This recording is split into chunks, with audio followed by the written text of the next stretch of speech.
Bonsoir tout le monde et bienvenue au show de La Tribune du podcast Soccer Bleu, Blanc, Noir, l'édition du 16 février 2021. Jeff qui est là avec vous autres pour encore un gros podcast, encore un gros 45 minutes. On va regarder ensemble trois grandes questions ce soir. Comment est-ce que cette formation-là va jouer dans un premier temps? Donc, est-ce qu'on va jouer? Et ça va être la première question dans la tribune. C'est quoi le schéma tactique qu'utilisera Thierry Henry pour cette nouvelle saison? On va se parler également de Johnson. Est-ce qu'il va cadrer dans la tactique et dans la stratégie de Thierry Henry? Et finalement, avec tous les arrivés qu'il y a eu au cours des dernières semaines, on sait que le club de foot Montréal a été l'équipe, outre les clubs d'expansion, l'équipe qui a été la plus active donc dans l'entre-saison. Et avec tout ça, est-ce qu'il y a encore de la place pour un joueur comme Amar Sedic?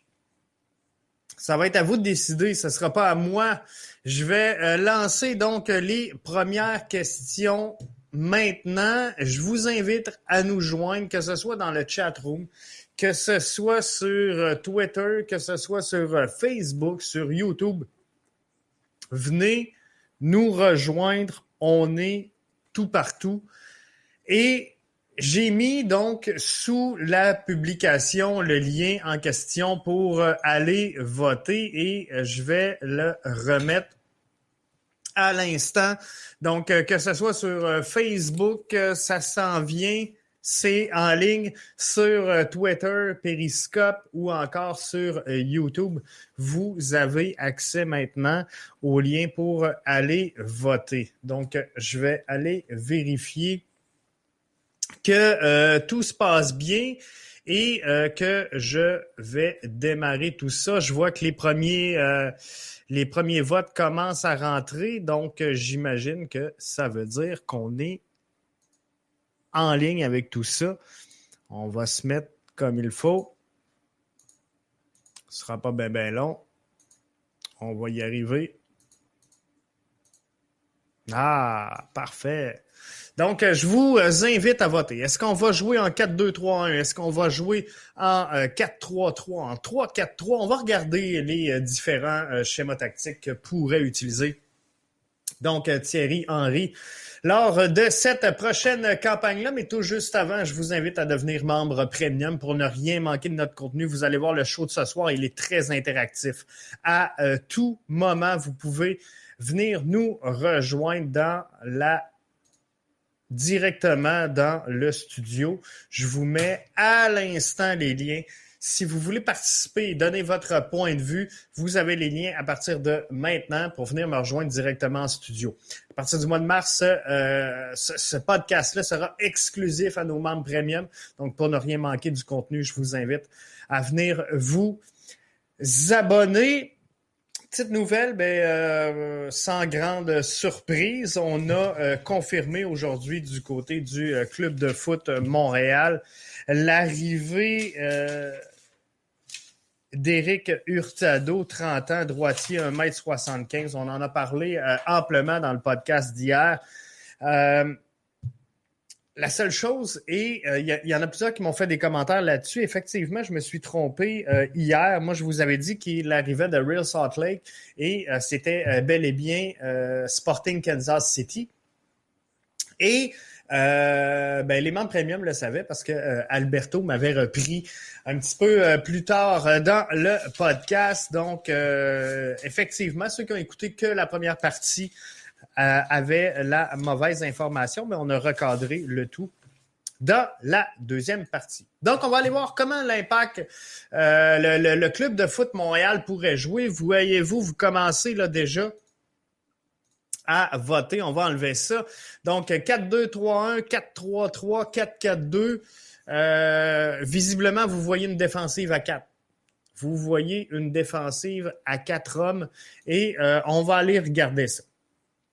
Est-ce que l'Impact, le CF Montréal pourrait jouer en 4-3-3? 3. On voit la formation ici présentement pour ceux et celles qui sont avec nous en audio. Et là, je vais essayer donc de jouer le jeu de placer le meilleur 4-3-3 possible sur le terrain. Et tout au long donc des présentations des différents schémas tactiques, je vais essayer de placer pour vous les meilleurs éléments. On s'en rendra peut-être pas, c'est la beauté de la tribune. Si tu n'es pas d'accord avec moi, tu viens dans le chat. Tu viens directement en studio et on va s'en parler parce que le 4-3-3, moi, je le vois comme ça. Kiza sur la gauche, Binks et Struna au centre, Zachary Broguillard sur la droite. À la position numéro 6, j'irai avec Samuel Piette. J'irai avec Torres sur le couloir droit. Johnson en pointe. Je ne l'ai pas mis, mais bien sûr, Romel Kyoto sur la gauche. Et voyez-vous, mes 2-8, je ne suis pas capable de les identifier. Donc là, je peux mettre des noms, c'est sûr. Parce qu'au milieu de terrain, là, on en a du choix et on en a de la disponibilité. Mais si je veux jouer le jeu, de construire le meilleur schéma tactique que pourrait jouer le club de foot Montréal, mais là, je veux voir quel joueur je vais mettre dans la meilleure chaise, dans la meilleure position pour obtenir le meilleur rendement. Donc, visiblement, en 4-3-3, j'ai de la misère à identifier 2-8 qui seront vraiment 2-8 bien confortables dans cette position-là. Donc, moi, personnellement, je préconise pas le 4-3-3, mais par contre, je fais partie de ceux qui croient fortement que le club de foot Montréal évolue mieux dans une défensive à 4. Je les trouve beaucoup plus stables.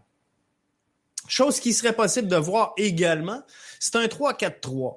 Thierry Henry pourrait bien nous jouer la carte de jouer un 3-4-3 et on va aller regarder ce que ça pourrait donner. Miller, Binks et Struna dans un défensif donc à trois axes. Kiza et Zachary Broguillard sans contredit dans les couloirs. Wanyama et Piette dans le milieu, je pense que ça fait quelque chose de plausible. Kyoto, Torres et Johansson qui formerait donc la force de frappe vraiment du club de foot Montréal.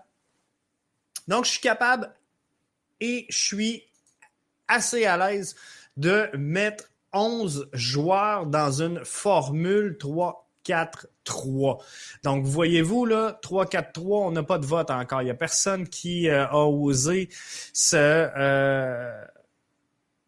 qui a osé s'avancer sur un 3-4-3.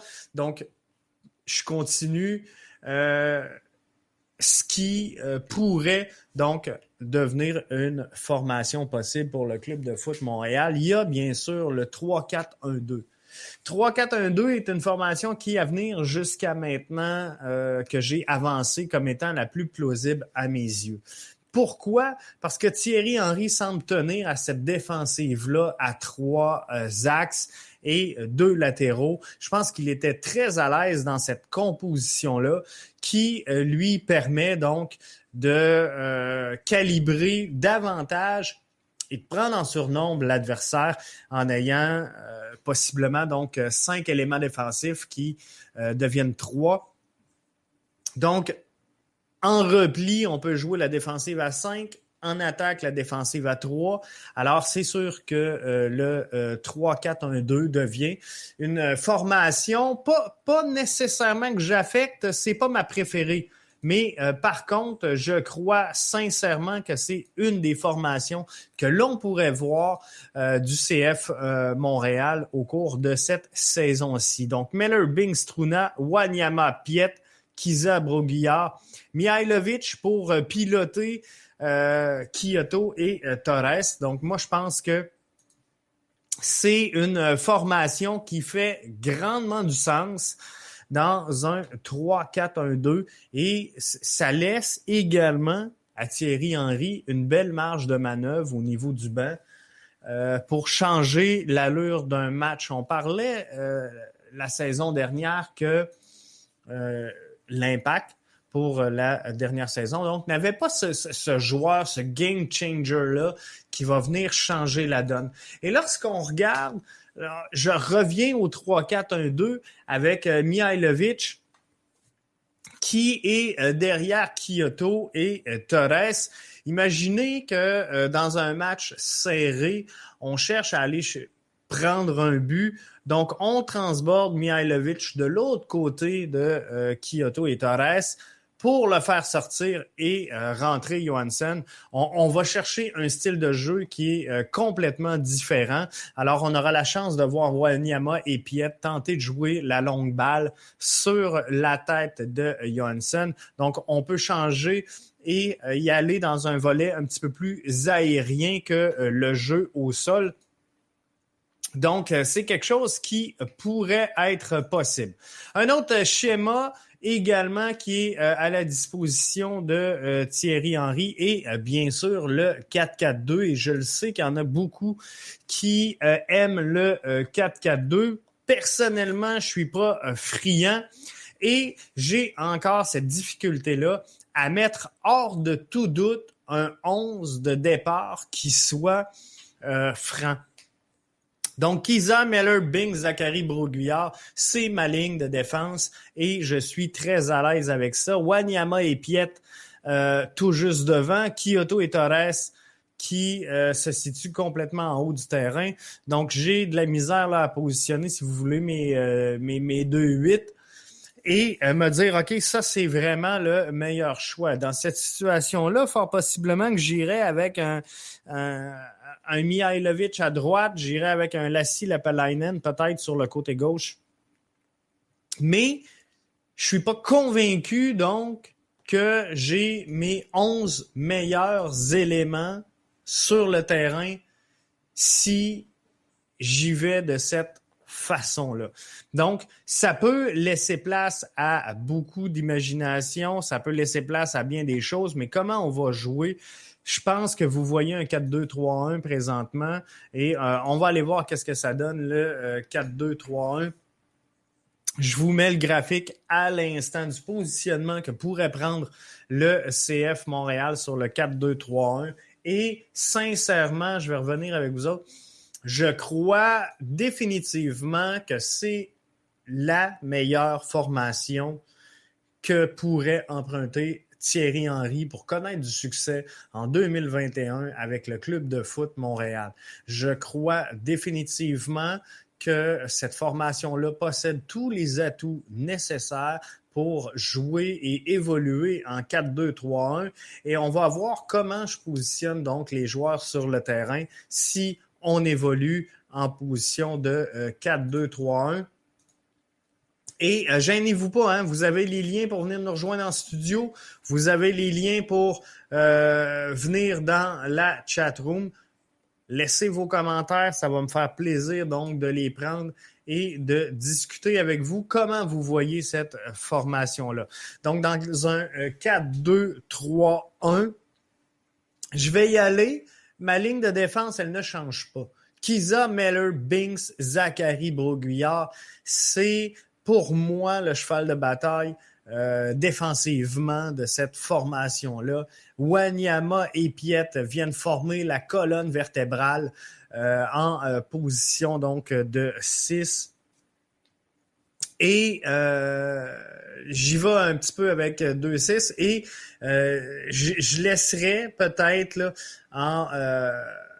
en attaque Piet descendre un peu, se décaler entre Binks et Meller pour laisser Wanyama venir monter un petit peu plus. Mais là, si on regarde l'animation offensive, j'ai Kyoto sur la gauche, Mihailovic derrière Johansson et Torres sur la droite. Donc, on est capable de jouer par les airs avec Johansson. On est capable de jouer très agressif avec Mihailovic et Torres. On reporte Kyoto dans sa position naturelle. Moi, je pense que sincèrement, ce qu'on voit là, le 4-2-3-1, on a souvent tenté de le jouer à Montréal. Et malheureusement, on a rarement eu l'effectif pour être capable de bien le mener. On a rarement eu l'effectif pour être capable de jouer ce fameux 4-2-3-1 et prendre littéralement le contrôle du match et réussir finalement à connaître du succès parce qu'on n'avait pas les éléments en question pour aller le chercher. Donc, comment qu'on va le jouer, c'est comme ça que je pense. Maintenant, la question qu'il faut se poser, c'est est-ce que Johnsson peut entrer, peut-il cadrer dans le style de Thierry Henry? Et là, je vous lance la question à l'instant.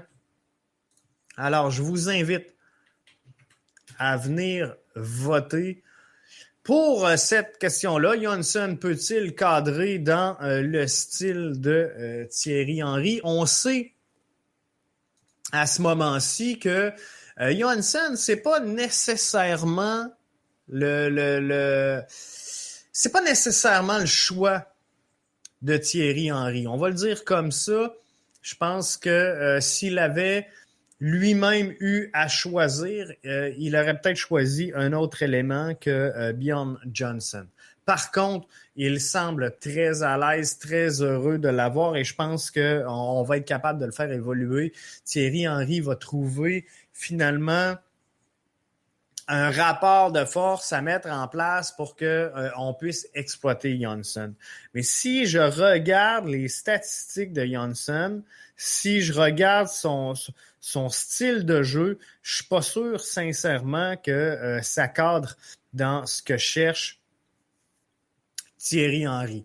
Principalement toujours dans la boxe. Donc, sa heat map, si on veut, elle est là. Elle est vraiment devant le filet, dans la boîte. Donc, c'est un vrai attaquant qu'on laisse traîner derrière tout le monde, mais il est efficace. Donc, il est capable de mettre, si je regarde la saison dernière, là, 5 buts en 9 matchs. Là-dessus, il a démarré 3 matchs et il marque à toutes les 90 minutes.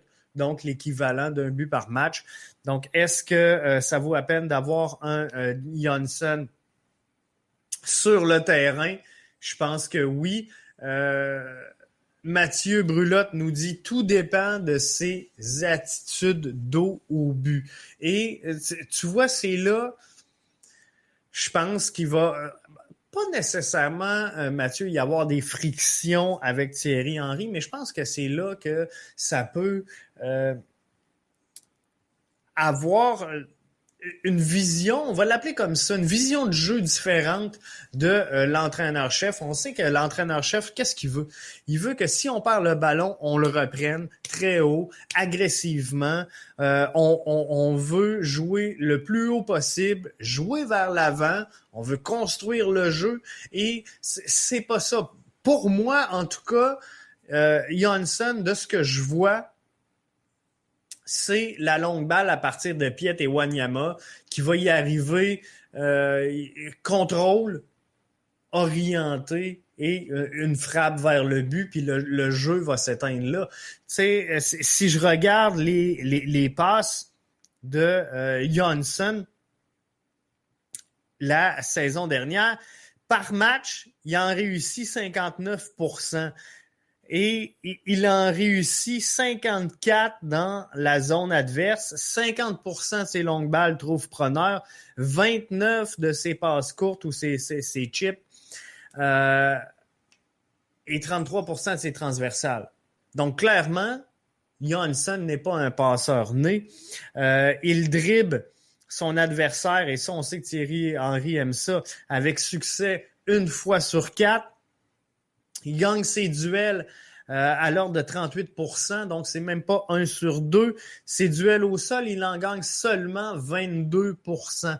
Donc c'est même pas un duel sur 4 au sol qui est gagné par Johnsson, mais par contre, il en gagne 52, donc plus de 1 sur 2 au duel aérien, c'est la force de Johnsson. Donc, il faut aussi travailler avec la force d'un joueur. Et c'est là, tantôt, je parlais de ce fameux game changer-là qu'on peut entrer dans le cours d'un match pour essayer de venir changer la donne en cours de rencontre. Et je pense que, sincèrement, c'est comme ça qu'on va arriver à le faire jouer et connaître donc du succès avec Johnsson. Mais c'est certain qu'il faudra faire très attention à ne pas se le mettre de côté. Il ne faut pas que ça devienne un joueur de banc, un joueur qu'on laisse en plan. J'avais pas partagé le sondage, je m'en excuse, là, et on vient de m'envoyer un message en privé pour me dire qu'on n'a pas eu les liens pour aller participer donc au sondage. C'est maintenant chose faite. Donc, est-ce que Johnsson peut cadrer dans le style de Henry? Je vous invite à voter à partir de maintenant, mais je pense sincèrement qu'on peut trouver en quelque sorte un moyen, on voit que ça va commencer à rentrer tranquillement, pas vite, de s'entendre sur le terrain. Et on peut trouver donc une belle façon de laisser Johnsson exprimer son talent. Chose est sûre, il est capable de la mettre dedans. Et ça, c'est important. Alors, je pense pas nécessairement que Johnsson va être un joueur de 90 minutes. Je pense qu'il peut changer l'allure d'un match. Mais si on veut y aller avec un 4-2-3-1, qui serait, selon moi, et je veux en revenir, à la meilleure formation de départ, à la meilleure titularisation que peut avoir le club de foot Montréal, moi, je pense que c'est le 4-2-3-1. Par contre, Johnsson, est-ce qu'il peut partager le travail avec Sunusi Ibrahim, avec Mason Toye? Peut-être que oui. Et c'est là qu'il faudra voir exactement donc dans quelle mesure on va réussir à placer tout ça et à aller chercher le meilleur finalement de chacun des éléments qu'on aura en place ce soir. Mais à la lumière de tout ça, moi, ce que je veux savoir ce soir, et c'est la dernière question, donc sondage de la tribune ce soir. Et encore une fois, je vais vous inviter à prendre place et à venir voter. Est-ce que vous croyez que dans tout ça, il y a encore de la place pour Sejdić au sein de cet alignement-là, au sein de cette titularisation-là? Et surtout, est-ce que Sejdić a sa place dans le 18? Vous remarquerez que peu importe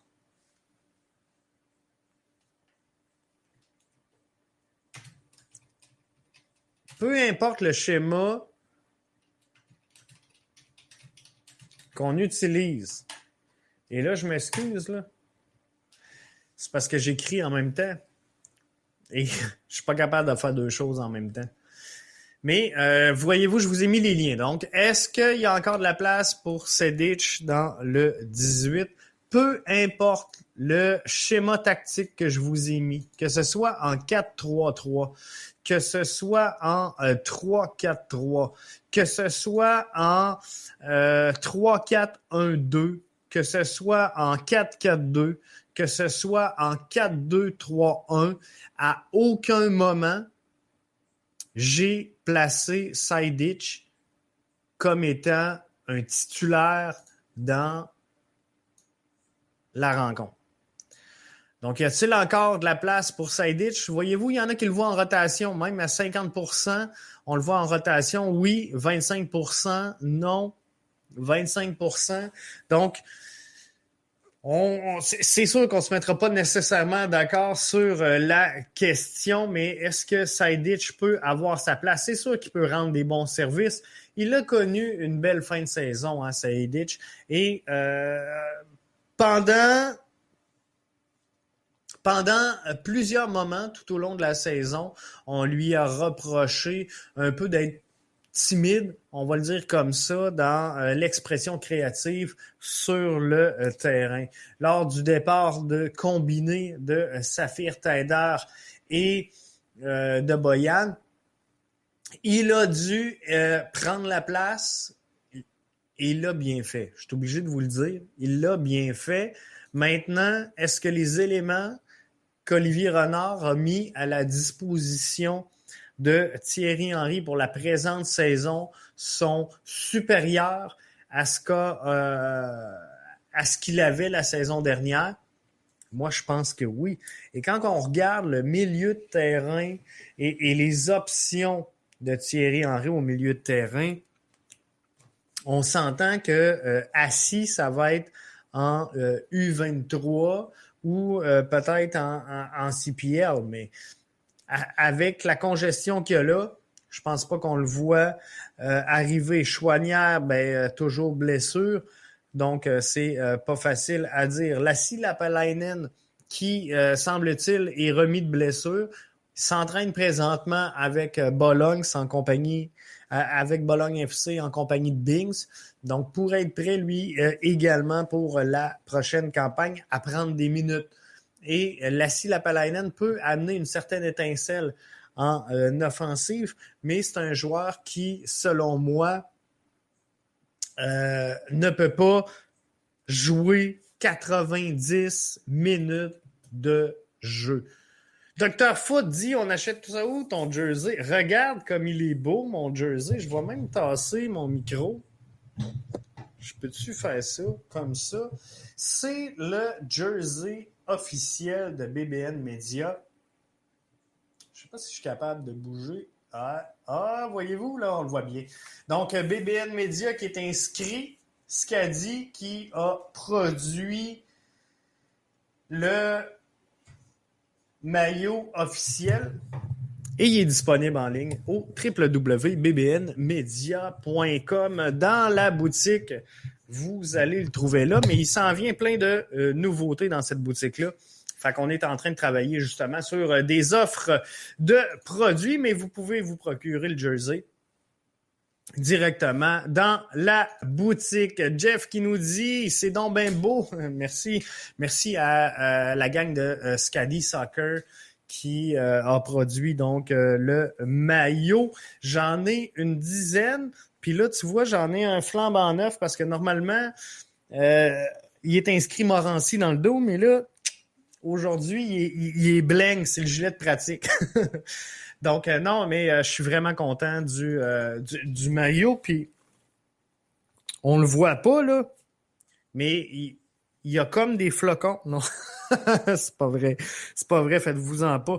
Non, mais on a des motifs dans le fond du gilet, donc on le voit pas bien comme ça à l'écran, mais je pense qu'on voit quand même certaines petites taches, donc vraiment très fier du produit officiel BBN Media. On est bien content. Donc, est-ce qu'il y a encore de la place pour Saïdic sur le 18? Pas tout le temps, 50%, oui 25, non 25. Donc, Lassi, on a Maciel qui peut faire la job. On a au centre toujours Mihailovic, mais dans la plupart des schémas tactiques, on le place. Piet, indiscutable. Kyoto, indiscutable. Il y a Sean Rea, Saliba, Tabla, Torres, Wanyama et Ridazouir. Bref, il y en a qui vont partir, hein. Puis je voulais vous remettre le petit vidéo, puis je pense que je l'ai écarté. On vous avait mis une vidéo de Olivier Renard qui mentionnait finalement qu'il pourrait y avoir des départs au sein de cette formation-là, hein, pas que des arrivées. Alors, ça aussi, c'est quelque chose qui pourrait nous surprendre. Est-ce qu'on pourrait avoir un départ par exemple, de Balou Tabla? Est-ce qu'on pourrait avoir un départ de Saidic? Est-ce qu'on pourrait avoir un départ d'un Victor Wanyama même? C'est quelque chose qui pourrait être possible. Olivier Renard l'avait dit, tout le monde est disponible si l'offre elle est bonne, si l'offre elle va en accord avec et le joueur et la formation. Donc, il faudra regarder qu'est-ce que les gens sont prêts à offrir. Il y a également Camacho. Camacho, j'en ai pas parlé, puis j'aurais pu le mettre dans les questions sondage, mais Camacho, je l'ai pas utilisé dans ma défensive. Et quand je regarde, je pense que Bassong sera dans une chaude lutte. Hein? Et je veux pas dire que Bassong sera la couverture de Kiza, mais il y aura une chaude lutte. Binks sera là, c'est indiscutable. Si il ne devait pas partir, des fois, peut-être que Bologne va décider de le garder. Broguillard sur la droite, indiscutable. On a Ferdinand, Meller sera là, Kiza donc à gauche, Struna, indiscutable. Alors, il reste Waterman. Et je suis pas sûr qu'il y a de la place non plus. Donc, c'est sûr qu'on va voir tout ça bouger. On va voir tout ça se mettre en place. On sait que jeudi, c'est le lancement, le dévoilement officiel du jersey, du maillot, donc du premier maillot de l'histoire du CF Montréal. Ça fera pas plaisir à tout le monde. Mais c'est ça qui est ça. Donc, on aura le premier maillot, donc l'histoire du CF Montréal. Je pense qu'on va annoncer Samuel Piette du même coup comme étant le capitaine donc de cette formation-là. Je pense qu'on va tisser des beaux liens dans un grand vidéo en couleur avec l'ancienne garde, avec l'histoire du club, avec les résultats qu'on a obtenus dans le passé. Je pense que c'est important pour la direction du Club de foot Montréal de retisser des liens avec son public, de retisser des liens avec son auditoire.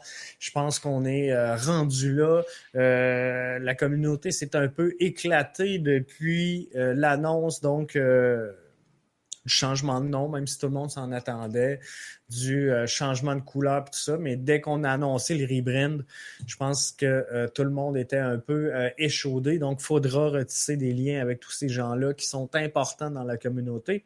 Mais je ne veux pas reparler de rebranding ici. Ce soir, je vous ai dit que j'en reparlais pas. Ça fait 3 semaines qu'on se concentre à vous jaser de soccer et c'est ce qu'on va faire. Mathieu nous dit « Camacho est un bon joueur. Trop d'erreurs, mais techniquement très bien. » Mathieu, Camacho, sincèrement, si j'ai la chance de renégocier son contrat et de le revoir à la baisse et de lui confier un rôle qui est différent et qu'il accepterait, je serais prêt à négocier avec Camacho. Je vois exactement la même chose que toi. Camacho est un bon joueur, mais il fait beaucoup d'erreurs. Techniquement, il est très bien et selon moi, c'est un des meilleurs éléments défensifs du Club de foot Montréal pour ce qui est de la relance du ballon. Donc moi, je pense qu'il a certaines forces, Camacho.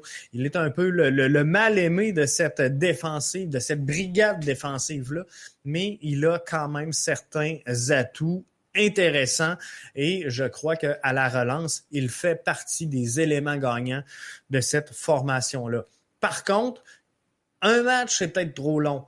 C'est là qu'il se met à faire des erreurs et trop de matchs consécutifs, c'est là également qu'il se met à faire des erreurs. Donc, il ne faut pas le surutiliser, mais à un usage, sans dire irrégulier, si on l'utilise de la bonne façon, qu'il vient en support, qu'il rentre dans une certaine rotation où il ne joue pas à tous les matchs, je pense que ça fait du sens d'avoir un Camacho au sein de son alignement. Par contre, si Camacho veut jouer ce rôle-là, définitivement, il gagne trop cher pour jouer cette position-là, ce rôle-là au sein de l'organisation. Donc, malheureusement, tu es pris avec ce contrat-là encore une saison. On sait que Camacho aimerait peut-être retourner peut-être dans le coin de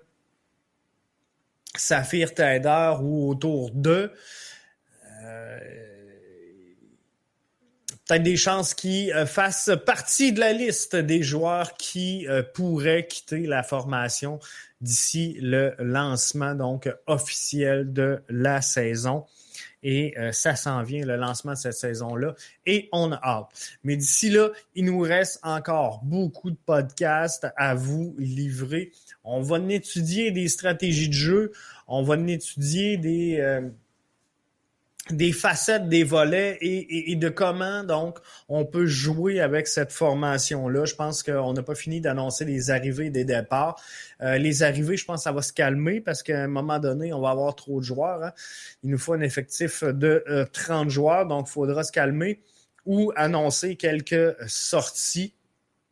Alors, je sais quelque chose qu'il pourrait arriver dans les prochaines semaines, qu'on annonce certaines sorties de joueurs. On va surveiller tout ça. Et d'ici là, nous, on continue à vous livrer la marchandise, à vous livrer des podcasts. Et on vous invite donc à devenir membre, oui, mais également nous suivre sur Twitter, @podcastbbn, qui devient notre plateforme donc de prédilection. On est actif bien sûr sur l'Instagram, on est actif sur la page Facebook, sur la chaîne YouTube, mais le gros de l'interaction avec le public, ça passe bien sûr sur Twitter pour l'instant. Je ne me suis pas mis à faire des TikTok encore, mais ça pourrait venir, on ne sait pas comment ça va virer cette boîte-là de BBN Media. Donc, devenez membre pour rien manquer du contenu. On vous en offre de plus en plus. On en met en ligne le plus souvent possible. On essaye de travailler fort à grinder une équipe qui va vous mettre du contenu à l'écrit. Donc, on est en train de finaliser tout ça. Ça va être du contenu qui est exclusif à nos membres, que je tiens à remercier. On a une belle communauté où on peut interagir sur un genre de réseaux sociaux, sur à même la plateforme de bbnmedia.com. Donc, ça devient fort intéressant de voir tout ça aller. Demain, Arius est là avec moi dans le podcast Bleu, Blanc, Noir, le podcast donc BBN. Et on va recevoir, ça a été confirmé aujourd'hui du côté du Manic de Montréal. Je vais essayer de vous sortir la nouvelle parce que je ne veux pas vous induire en erreur non plus. Sandro Grande devient directeur technique U15, U17, U19 et va faire donc le recrutement pour le Manic.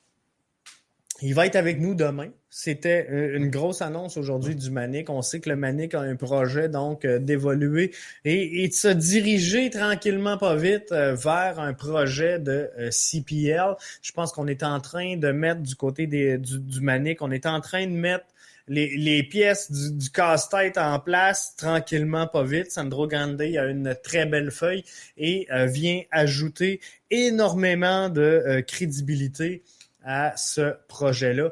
Donc, demain, on va s'en parler avec lui, mais on va parler également de développement de soccer.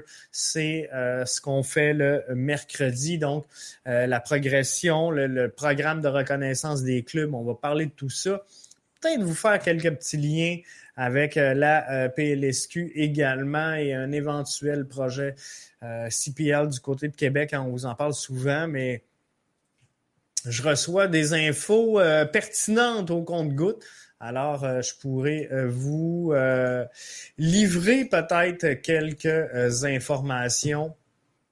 On verra ça demain. Donc, Sejdić a sa place dans le 18, mais pas tout le temps. Donc, sur rotation, c'est ce qui clôt le débat de ce soir. Je vous remercie d'avoir été des nôtres. On se donne rendez-vous mardi prochain pour une autre tribune et encore plus d'interactivité et d'interaction avec vous. On l'espère. La formule est simple. Je vous pose 3 questions. J'essaie de passer 10 minutes chaque, donc 30 minutes pour le podcast. Et on interagit comme ça tout au long de l'émission avec vous autres. Opinion partagée pour Mathieu Fine. Merci beaucoup. Merci à tous ceux qui ont été avec nous dans le podcast de ce soir et on se retrouve demain, donc 20h avec Arius pour un autre podcast. La version audio de celui-ci sera en ligne sur votre fournisseur de podcast préféré, que ce soit Google Podcast, que ce soit Spotify, iHeartRadio, que ce soit Apple Podcast. On est partout. Bye.